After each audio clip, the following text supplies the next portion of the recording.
France के राष्ट्रपति Emmanuel Macron का 3 दिन के लिए भारत आना केवल एक हैंडशेक नहीं हो सकता, बल्कि यहां एक इतिहास लिखा जा रहा है, वो भी भारत के हक में।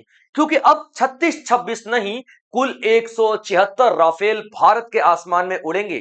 राफेल के साथ हैमर मिसाइल भी बनाई जा रही है, जो पहाड़ी इलाकों में भी एकदम सटीक निशाना लगा सकती है। H-125 हेलीकॉप्टर भी भारत में ही बनाए जा रहे हैं, जो सियाचिन जैसे हाई एल्टीट्यूड वाले एरिया में सप्लाई और रेस्क्यू करेगा। इंडो पैसिफिक रीजन में भी भारत और फ्रांस मिलकर समुद्री रक्षा के लिए एक साथ कदम बढ़ा रहे हैं। और जैसे ही ये सारी खबरें मीडिया में आई हैं, ग्लोबल मीडिया में तहलका मच चुका है और चीन और पाकिस्तान की नींदें हराम हो चुकी हैं। तो दोस्तों, लेक्चर में आज इसी विजिट के बारे में बात करेंगे, भारत के इन्हीं बढ़ते हुए कदमों के बारे में बात करेंगे। तो लेक्चर में अंत तक बने रहें, क्योंकि यह सेशन बहुत ज्यादा इंपॉर्टेंट होने वाला है। तो दोस्तों, अभी इंटरनेशनल मीडिया में एक ही खबर चल रही है कि भारत कहां कहां से शक्ति बटोर रहा है। क्योंकि एक तरफ आप लोगों ने देखा कि भारत एशिया का सबसे पहला देश बन चुका है, या फिर यूं कह लीजिए इकलौता ऐसा देश है जिस पे अमेरिका ने इतने कम टैरिफ लगाए हैं। बाकी सब पे 50%, 39%, 41% लगाए, लेकिन भारत में केवल 18% का टैरिफ है। जबकि भारत का ज्यादा एक्सपोर्ट अमेरिका में होता है और अमेरिका से कम इंपोर्ट भारत में होता है। ये आप लोगों ने पिछले ही दिनों में देखा है। दूसरा, आप लोगों ने देखा था 27 जनवरी को यूरोपियन यूनियन के साथ भारत ने फ्री ट्रेड एग्रीमेंट किया और यूरोपियन यूनियन के 27 देशों के साथ एक साथ समझौता किया है। उसके बाद आप लोग अभी देख लीजिए, फ्रांस के राष्ट्रपति इमैनुअल मैक्रोन भारत में 3 दिन की यात्रा पर आए हैं। तो ये पूरी इंटरनेशनल मीडिया में एक एक हवा सी बन रही है कि आखिर भारत चाहता क्या है। हर किसी के साथ मित्रता दिखा रहा है, अपनी पावर को बढ़ाता जा रहा है। डिफेंस के सेक्टर में भारत एक तरफा चल रहा है भाई साहब, एक तरफा चल रहा है। यानी कि इस शक्ति को कोई भी नहीं समझ सकता है। मैंने बताया तो 176 राफेल भारत खरीद रहा है, फ्रांस से नॉट खरीद रहा है। ज्यादातर यहां पे भारत में ही बनाए जाएंगे। जैसे कि मैं बताता हूं आपको एक बार, जैसे देखिए कि जो 2016 में 36 राफेल आए थे। उसके बाद 2025 में डील किया गया 24 राफेल के लिए, और अभी नॉट 24, 26 राफेल के लिए। और अभी 2026 वाला जो विजिट है ना, इसमें 114 राफेल की डील की गई है, समझिए। और 114 में से भाई साहब 96 भारत में ही बनेंगे, 96 भारत में ही बनेंगे, और जो 18 है वो फ्रांस में बनाए जाएंगे, वो फ्रांस में बनाए जाएंगे। तो आप देख सकते हो कितना ज्यादा भारत अपना शक्ति को बढ़ावा दे रहा है। और 176 राफेल तो खुद फ्रांस में भी नहीं है यहाँ पे। इसीलिए तो हम भाई जितनी प्रोडक्शन होगी उतना ही बेचोगे ना। आप तो बेच नहीं सकते हो, क्योंकि भाई हमारी जरूरतें ज्यादा है। हम अपनी रक्षा को, अपनी वायुसेना को बहुत ज्यादा शक्तिशाली बनाना चाहते हैं। इसलिए डोंट वरी, आप हमारी सिर्फ मदद करते रहो, इक्विपमेंट वगैरह देते रहो। 96 राफेल तो हम भारत के अंदर में ही बना लेंगे। तो ये देखिए, तो न्यूज क्या है बच्चों कि इमानुअल मैक्रोन मुंबई में नरेंद्र मोदी से मिले हैं। और यहां पर हमारे जो रिश्ता है फ्रांस के साथ, वो स्ट्रेटेजिक पार्टनरशिप का था। क्या था? एक स्ट्रेटेजिक पार्टनरशिप का रिश्ता था। स्ट्रेटेजिक पार्टनरशिप का मतलब हम व्यापार एक दूसरे के साथ करेंगे, रक्षा क्षेत्र में एक दूसरे को सपोर्ट करेंगे, ये सब। इस रिश्ते को थोड़ा और ऊपर बढ़ा दिया गया है, स्पेशल ग्लोबल ऐड कर दिया गया है, यानी स्पेशल ग्लोबल स्ट्रेटेजिक पार्टनरशिप कर दिया गया है। यानी कि एक होती है जान पहचान, एक होती है दोस्ती, एक होती है बेस्ट फ्रेंड, उसके ऊपर आता है जान जिगर जाने तमन्ना, I love you so much. यहाँ पे जान जिगर जाने तमन्ना, जाने मन, darling, sweetheart, I love you so much वाला फील आ चुका भाई साहब। इतनी ज्यादा गहरी दोस्ती दोनों देशों के बीच में हो चुकी है। दोस्ती कह लीजिए या फिर स्ट्रेटजी कह लीजिए, जो भी कहिए, लेकिन हाँ भैया, सच तो यही है जो मैं आप लोगों को बता रहा हूं। अभी ये इतनी अच्छी प्यारी प्यारी दोस्ती हो चुकी, तो जाहिर सी बात है प्रूफ तो मांगता है ना। ऐसा दोस्ती में क्या किया जाएगा, हम लोग भी तो कसमे वादे खाते हैं भैया। हम लोग कसमे वादे खाते हैं दोस्ती में, प्यार में कसमे वादे खाते हैं। अरे स्वीठा तुम टेंशन क्यों ले, चांद तारे तोड़ के तुम्हारे लेकर के आ जाएंगे, ठीक है। वैसे ही यहां पर भी कसमे वादे किए जा रहे हैं, और 21 कसमे वादे एक साथ खाई गई हैं। कितनी? 21 कसमे वादे एक साथ खाई गई हैं। वे 21 क्षेत्रों में हम काम करेंगे, जैसे आर्टिफिशियल इंटेलिजेंस हो गया, डिफेंस हो गया, टेक्नोलॉजी, स्टार्टअप हो गया, हेल्थ हो गया, स्किलिंग हो गया। इन सारे सेक्टर्स में हम लोग एक दूसरे के साथ मिलकर के काम करने वाले हैं। ये जो 3 दिन का विजिट है इमानुअल मैक्रोन का, इस दौरान ये भारत में इंडिया एआई समिट जो हो रहा है, इंडिया एआई समिट दिल्ली में हो रहा है भाई साहब, ठीक है। India AI summit, AI impact summit जो हो रहा है दिल्ली के अंदर में, वहां पर भी विजिट करने वाले हैं इमानुअल मैक्रोन, ठीक है बच्चों। तो ये पूरा एक ब्यौरा मसौदा तैयार करके ही आएंगे कि भारत में ये सारी की सारी डील ये लोग करने वाले हैं और कर रहे हैं धीरे धीरे सारी चीजें। चलिए, अब जैसा कि मैंने आप लोगों को बताया क्या है स्पेशल ग्लोबल स्ट्रेटेजिक पार्टनरशिप। तो स्ट्रेटेजिक पार्टनरशिप तो आप लोगों ने बहुत सुना होगा, जैसे कि अमेरिका के साथ हम लोग स्ट्रेटेजिक पार्टनरशिप में हैं, यानी कि जान जिगर जाने तमन्ना वाली बात नहीं है ना। लेकिन यहाँ पे फ्रांस के साथ हम लोग ने जान जिगर जाने तमन्ना वाली बात कर रहे हैं कि नहीं भाई, तोरे साथ तो हम एकदम मरते दम तक जय वीर वाला दोस्ती निभाएंगे, तू टेंशन ना ले भाई साहब, ठीक है। तो यहाँ पे आप लोग क्या देखोगे, एक हाई लेवल स्ट्रेटेजिक पार्टनरशिप दिखाई दे रही है, बहुत उच्च दर्जे की पार्टनरशिप की हम यहाँ पे बात कर रहे हैं। और इससे लॉन्ग टर्म हमारा फायदा होने वाला है। किस क्षेत्र में? डिफेंस कॉर्पोरेशन में, रक्षा के क्षेत्र में। अभी देखिए, रक्षा रक्षा रक्षा में बार बार क्यों कह रहा हूं कि ये जो रक्षा की डील हुई है ना, डिफेंस डील हुई ना, इसे क्या बोला जा रहा है? Mother of all defence deal, mother of all defence deal. यानी कि आप देखो यहां पे कितनी बड़ी डील है भाई साहब, यहां पे mother of all defence deal कहा जा रहा है पूरी दुनिया के द्वारा, क्योंकि इतनी बड़ी डिफेंस डील आज तक किसी देश के बीच में नहीं हुई है भारत की। और यहां पर देखते, सीधी सी बात है भैया, ये 28-29 तक जब 176 राफेल भारत के पास होंगे तो आप दिखा दो भैया, ठीक है, चाइना बहुत ज्यादा बढ़ते रहते हैं ना, दिखाओ एक बार, चलो भारत की तरफ नजर उठाओ भाई। एक तरफ से दागेंगे ना जो घुमा फिरा के अपना ये राफेल, 4-5 राफेल नष्ट करेंगे, तुम्हारा 3-4 डिस्ट्रिक्ट गया, समझिए, है ना। यानी इतनी ज्यादा हमारी ताकत यहाँ पे बढ़ जाने वाली है। तो ये डिफेंस के क्षेत्र में बहुत बड़ा एक कदम दोनों देशों ने मिलकर के बनाया है। इसके अलावा टेक्नोलॉजी की बात करेंगे, इनोवेशन यानी कि नवाचार। नवाचार का मतलब क्या होता है? नई नई टेक्नोलॉजी खोजना। भारत, जो फ्रांस की टेक्नोलॉजी भी अच्छी है भाई साहब, और भारत डेफिनेटली यहाँ पे बढ़ चढ़ के आगे बढ़ रहा है, ठीक है। तो जहां पे देखो टेक्नोलॉजी और इनोवेशन के क्षेत्र में भी बहुत ज्यादा दोनों साथ मिलकर के काम कर रहे हैं, यानी कि कोलैबोरेशन कर रहे हैं। उसके बाद दोनों ने कसम खाई, कमिटमेंट किया एक दूसरे को, भैया रूल ऑफ लॉ पे हम लोग काम करेंगे। रूल ऑफ लॉ क्या होता है? इंटरनेशनल लेवल पे यूनाइटेड नेशन ऑर्गेनाइजेशन या कोई भी अंतरराष्ट्रीय जो संस्था है, वो सभी देशों के लिए रूल रेगुलेशन बनाती है। तो यहाँ पे जो रूल ऑफ लॉ हम लोग फॉलो करेंगे, हम अंतरराष्ट्रीय लेवल पे जो भी रूल है, रेगुलेशन है, उनको फॉलो करेंगे और दूसरे देशों से फॉलो करवाएंगे। हम यहाँ पे पूरी कोशिश करेंगे कि कोई भी ऐसी गलती ना करें।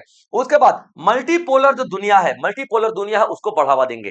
यूनिपोलर और मल्टीपोलर होता है। यूनिपोलर का मतलब क्या होता है? एक ही शक्ति। यूनिपोलर का मतलब क्या होता है? एक ही शक्ति। जैसा कि यूएस अपने आप को क्या समझता है कि भैया वो यूनिपोलर वर्ल्ड बना रहा है, इकलौती शक्ति है।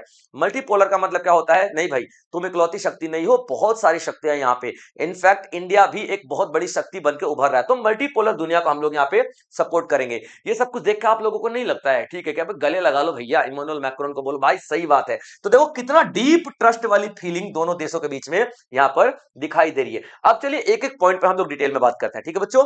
डिफेंस और एरोस्पेस कॉर्पोरेशन की बात कर लेते हैं। सबसे पहले एक एक पॉइंट पे बात करेंगे, आप लोग लेक्चर में एंड तक देखेंगे।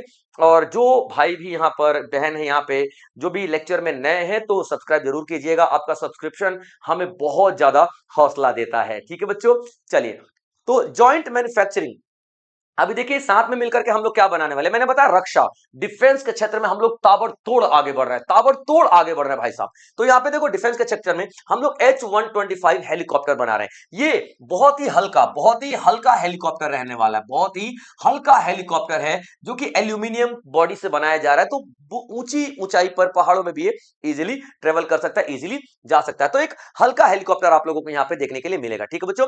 High utility helicopter in India. France जो है अपना ये जो हेलीकॉप्टर तो बना ही रहे हैं, मैंने आपको बता दिया, ठीक है, बना रहे हैं। और यहाँ पे देखोगे जो हेलीकॉप्टर बनाया जा रहा है ना, ठीक है, ये हेलीकॉप्टर है, ये हेलीकॉप्टर है, ठीक है। ये जो एयरबस दिखाई दे रही है फ्रांस की कंपनी, और भारत की तरफ से कौन सी है? टाटा। तो टाटा और जो एयरबस है, ये दोनों मिलकर के क्या बना रहे हैं भाई? तो ये H-125 लाइट यूटिलिटी हेलीकॉप्टर बना रहे हैं, और भारत में ही बनाया जाएगा। इसका 60% जो पुर्जा है भारत में बनेगा, और 40% जो है फ्रांस से आएगा। लेकिन याद रखेगा, जो असेंबलिंग होगी ना, फाइनल जो बनकर तैयार होगा हेलीकॉप्टर, तो भारत में ही बनकर तैयार होगा, ठीक है बच्चों, याद रखना। अब यहाँ पे डिफेंस डील बहुत ज्यादा दिखाई दे रही है। इसके अलावा हम लोगों ने राफेल का डील किया। राफेल में देखिए मैं बताता हूँ कितना, जैसा कि मैं आप लोगों को बता चुका हूं, 2016 में आप लोग देखोगे 36 राफेल हम लोगों ने खरीदे थे। 2025 में आप लोग देखोगे 26 राफेल, और 2026 में हम लोगों ने कितने? तो 96 राफेल तो भारत में बनाएंगे हम लोग, लेकिन फ्रांस सबको मटेरियल देगा। और 18 राफेल फ्रांस से हम लोग लेंगे, यानी कि 114 राफेल। तो टोटल अभी 176 राफेल भारत में आ जाएंगे 28-29 तक। तो भारत की जो वायु जो शक्ति है, वायुसेना, उसकी बहुत ज्यादा क्षमता बढ़ जाने वाली है। इसके अलावा हम लोग यहाँ पे सबमरीन्स भी साथ में मिलकर के बना रहे हैं। हम हैमर बना रहे हैं, हैमर भाई, बहुत बहुत बहुत बड़ी बात है ये हैमर। हैमर क्या होता है, देखिए जो मिसाइल उड़ेगी ना, ये जो हमने राफेल की बात की, राफेल के नीचे ही एक हैमर मिसाइल लगा रहेगा, ये हवा से जमीन पे वार करेगा, धू धू धू धू, हवा से जमीन पे वार करेगा ये। और जब हवा से जमीन पे वार करेगा, जमीन को तहना तहना तहस नहस कर देगा, ठीक है। और दो कंपनियां हैं इसको हैमर को बनाने के लिए, ठीक है बच्चों, दो कंपनियां हैमर मिसाइल को बनाने के लिए, भारत की है, भारत की बीईएल है यानी कि भारत इलेक्ट्रॉनिक लिमिटेड है, और जो फ्रांस का सैफरॉन है, ठीक है बच्चों, फ्रांस का सैफरॉन, ठीक है, याद रखना सैफरॉन कंपनी है, क्लियर पॉइंट। और भारत का बीईएल कंपनी है। तो ये तमाम तरीके के रक्षा उपकरण हम लोग साथ में मिलकर के बना रहे हैं। अब H-125 मैंने आपको क्या बताया कि ये ऐसा हेलीकॉप्टर जो कि बहुत ज्यादा लाइट वेट है, बहुत ज्यादा लाइट वेट, जो कि हाई एल्टीट्यूड में जा सकता है। और इससे हमारा मेक इन इंडिया का कॉन्सेप्ट बहुत ज्यादा स्ट्रांग हो रहा है, क्योंकि भाई भारत में बना रहे हैं हम लोग, याद रखना। और भारत में हम लोग बनाएंगे, मैंने क्या बताया, कुछ 40% पार्ट्स आएंगे फ्रांस से और 60% भारत में। और ये असेंबल कहां पे होगा, कर्नाटक में एक जगह है वेमगल, वेमगल वेमगल, ठीक है, यहां पर पूरे सारे पार्ट्स को असेंबल किया जाएगा। और दो कंपनियां हैं, टाटा है भारत से और एयरबेस है फ्रांस से, दोनों मिलकर के साथ में ये पूरा पूरा कार्यक्रम करेंगे। और फाइनल असेंबली यानी फाइनल जो फॉर्मेशन होगी वो भारत में होगी। Technology, artificial intelligence, innovation, corporation, इन सब के बारे में बात कर लेते हैं, ठीक है। अभी देखिए टेक्नोलॉजी के क्षेत्र में, आर्टिफिशियल इंटेलिजेंस के क्षेत्र में कौन कौन सी यहां पे एक्शन किए गए हैं, तो इंडो फ्रेंच यानी इंडिया और फ्रांस मिलकर के क्या बना रहे हैं, centre for artificial intelligence in health, यानी कि हेल्थ के सेक्टर में आर्टिफिशियल इंटेलिजेंस का रिसर्च कर रहे हैं। जैसे कि हम लोग बड़ी बड़ी बीमारियों का खोज खोज पा रहे हैं, बड़ी बड़ी बीमारियों का पता लगा पा रहे हैं, किसकी हेल्प से, आर्टिफिशियल इंटेलिजेंस की हेल्प से। तो हेल्थ के क्षेत्र में आर्टिफिशियल इंटेलिजेंस को बढ़ावा देने के लिए दोनों देश एक दूसरे के साथ समझौता कर रहे हैं, ठीक है बच्चों। उसके बाद देखो इंडिया और फ्रांस मिलकर के क्या खोल रहे हैं, सेंटर फॉर डिजिटल साइंस, यानी कि डिजिटल क्षेत्र में भी काफी ज्यादा बढ़ावा दिया जा रहा है। उसके बाद आप देखोगे national centre for excellence, excellence क्या होता है, किसी भी चीज चीज के लिए रिसर्च करने का सेंटर, बहुत गहराई में रिसर्च करने का। जैसे मैं बता दूं कि जैसे यूपीआई के लिए रिसर्च सेंटर ऑफ एक्सीलेंस किया जा रहा है, एक्सीलेंस सेंटर यूपीआई का, तो यूपीआई के क्षेत्र में बहुत ज्यादा रिसर्च करने के लिए मैं बता दूं, जैसे कि कैंसर से रिलेटेड रिसर्च किया जा रहा है, तो कैंसर से रिलेटेड रिसर्च करने के लिए centre for excellence, excellence centre बनाया जाएगा। यानी किसी भी क्षेत्र में गहराई में रिसर्च करने के लिए एक्सीलेंस सेंटर बनाया जाता है। तो यहाँ पे नेशनल लेवल का एक्सीलेंस सेंटर बनाया जा रहा है, किस चीज के लिए, तो स्किल्स डेवलपमेंट करने के लिए। किस चीज में स्किल्स, तो एरोनॉटिक, एरोनॉटिक की बात कर रहे हैं यहाँ पे, ठीक है बच्चों, याद रख लेना, एरोनॉटिक की बात कर रहे हैं, ठीक है बच्चों, याद रख लेना। तो एरोनॉटिक्स के फील्ड में हम लोग क्या करेंगे, रिसर्च करने के लिए यहाँ पे एक हम लोग एक्सीलेंस जो सेंटर डेवलप कर रहे हैं, ठीक है बच्चों, याद रख लेना। आगे देख लेते हैं एजुकेशन के क्षेत्र में, इनोवेशन के क्षेत्र में। इनोवेशन का मतलब क्या होता है, नया नवाचार, नवाचार यानी कि नई नई टेक्नोलॉजी को ढूंढना, नवाचार यानी कि नई नई टेक्नोलॉजी को ढूंढना, ठीक है बच्चों। और पीपल टू पीपल टाई यानी लोगों, हर लोगों को भरोसा हो, हर लोगों को फायदा पहुंचे, इस तरीके की चीज हम यहाँ पे करने वाले हैं। तो देखिए तकरीबन 30,000 बच्चे जो हैं फ्रांस में पढ़ाई कर रहे हैं, भारत की तरफ से 30,000 बच्चे भारत के फ्रांस में पढ़ाई कर रहे हैं। तो ये एक इंडियन स्टूडेंट्स का हब बना हुआ है, और यहाँ पे टॉप यूरोपियन इंस्टीट्यूट्स में हमारे बच्चे पढ़ाई कर रहे हैं, ठीक है। तो एक तरीके से यूरोप का यूरोप भारतीय बच्चों के लिए एक डेस्टिनेशन बन चुका है फ्रांस, आप लोग देखोगे यहाँ पे। तो दोनों देशों ने यहाँ पे एक दूसरे को क्या बोला है कि भैया बच्चों के लिए पहुंच इजी कर दो, यानी कि जो वीजा फैसिलिटी है ना वो बहुत ही आसान कर दो बच्चों के लिए। तो दोनों देशों ने बोला ठीक है भैया हम वीजा बहुत ही आसान कर देंगे, कोई दिक्कत वाली बात नहीं है, वीजा हम लोग दोनों देश आसान कर देंगे। उसके बाद दोनों देश मिलकर के ज्वाइंट डिग्री और रिसर्च प्रोग्राम लॉन्च कर रहे हैं, यानी 2 डिग्री, कुछ सब्जेक्ट फ्रांस के होंगे, कुछ सब्जेक्ट भारत के होंगे, ज्वाइंट डिग्री और रिसर्च प्रोग्राम यहां पे लॉन्च किया जाएगा। कोलैबोरेशन इंडिया और फ्रांस की यूनिवर्सिटीज करेंगी, एक दूसरे के साथ रिसर्च करेंगे, एक दूसरे के कोर्सेज शेयर करेंगे और एक दूसरे के साथ पूरा डेटा शेयर करेंगे, ठीक है, पढ़ाई लिखाई वाले। उसके बाद हम ट्रेड में यानी कि व्यापार में, इन्वेस्टमेंट यानी कि निवेश में, और क्रिटिकल मिनरल्स यानी कि वो मिनरल्स होते हैं जो कि हमारी जो इलेक्ट्रिक व्हीकल होते हैं ना, जो उनमें जो बैटरियां होती हैं, उन बैटरियों में इस्तेमाल किया जाता है, कोबाल्ट, निकल वगैरह ये सब कुछ, ठीक है। तो इनके क्षेत्र में क्या क्या एग्रीमेंट किया गया है, ध्यान से सुनिएगा। ये जो एग्रीमेंट है बच्चा, क्रिटिकल मिनरल के क्षेत्र में, देखिए क्रिटिकल मिनरल कौन, चाइना ज्यादा बनाता है ना, चाइना का प्रभुत्व आप लोग यहाँ पे देखोगे, और ताइवान में भी काफी ज्यादा प्रोडक्शन होता है। तो डेफिनेटली कहा जाए तो चाइना का कंट्रोल है भाई सब ताइवान पे। इनफैक्ट चाइना तो मानता ही नहीं कि ताइवान कोई दूसरी कंट्री है ना, बस जितना भी ताइवान चिल्ला चिल्ला के बोलता है। इनफैक्ट इंडिया ने भी एग्रीमेंट पे साइन किया है कि ताइवान चाइना का ही हिस्सा है, नेहरू जी ने साइन किया हुआ था भाई साहब, ठीक है। इनफैक्ट इंडिया भी मानता है। तो आज नहीं तो कल अगर डिसीजन लिया गया है, जैसे मान लीजिए संयुक्त राष्ट्र संघ डिसीजन ले लेता है कि नहीं भाई ताइवान को एक अलग राष्ट्र का दर्जा दे दो, तो समझ में आता है, वरना चाइना का कंट्रोल न जाने कब ताइवान पे हो जाए। और चाइना और ताइवान में ही सबसे ज्यादा ये मिनरल्स बनाए जाते हैं जो कि बैटरियों में, मोबाइल की बैटरी में, जो गाड़ियों की बैटरी में इस्तेमाल होते हैं। तो डेफिनेटली यार अगर चाइना ने हमको ये सब देने से मना कर दिया, इंपोर्ट करने से मना कर दिया, तो हमारे तो भैया इलेक्ट्रिक व्हीकल का जो हम सपना देख रहे हैं 2070 तक जाते जाते जीरो नेट कार्बन एमिशन का, वो सपना धरा धरा रह जाएगा। तो यहाँ पे हम लोग दोनों मिलकर के, फ्रांस और इंडिया दोनों मिलकर के जो क्रिटिकल मिनरल्स सप्लाई चेन में अपनी भागीदारी बढ़ाएंगे, यानी कि हम खुद प्रोडक्शन कर लेंगे। उसके बाद एडवांस मटेरियल बनाएंगे, यानी कि अलॉय बनाएंगे, दो तीन मेटल को बना करके, जो होता है ना मिलाकर के बनाए जाते हैं, अलॉय बनाए जाएंगे। बायोटेक्नोलॉजी के फील्ड में भी हम लोग साथ में काम करने वाले हैं। उसके बाद यहाँ पे देखोगे फ्रांस जो है ना एक इंपॉर्टेंट स्टेक होल्डर बन रहा है। किस ग्रुप से? European union. आप देखो 27 जनवरी 2026 को जो उर्सुला वॉन दे लियन जो है और एंटोनियो कोस्टा जो यूरोपियन यूनियन के दो इंपॉर्टेंट लीडर चीफ गेस्ट बन के आए थे 26 जनवरी को। तो 27 जनवरी को उन्हीं के साथ तो एग्रीमेंट हुआ था, फ्री ट्रेड एग्रीमेंट, यानी कि मुक्त व्यापार समझौता किया गया था, है ना। तो अभी यूरोपियन यूनियन के जो 27 देश हैं, ये सारे के सारे 27 देश मिलके भारत में अपना इंपोर्ट कर सकते हैं, कोई भी टैरिफ नहीं लगाया जाएगा। और भारत भी उन सारे देशों में अपना एक्सपोर्ट कर सकता है, कोई भी टैरिफ नहीं लगाया जाएगा।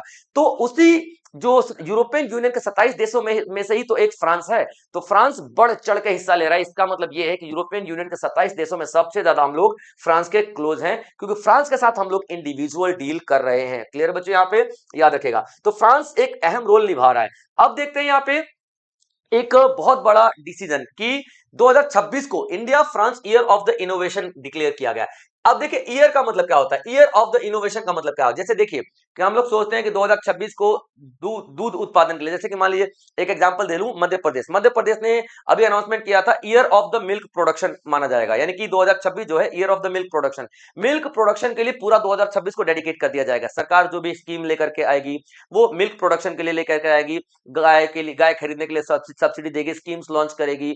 तो तमाम तरीके के कदम उठाए जाएंगे मिल्क प्रोडक्शन के लिए। तो इसको हम क्या बोलते हैं? Year of the milk production. Year of the education, यानी कि पूरा साल हम लोग लगा देंगे एजुकेशन पे।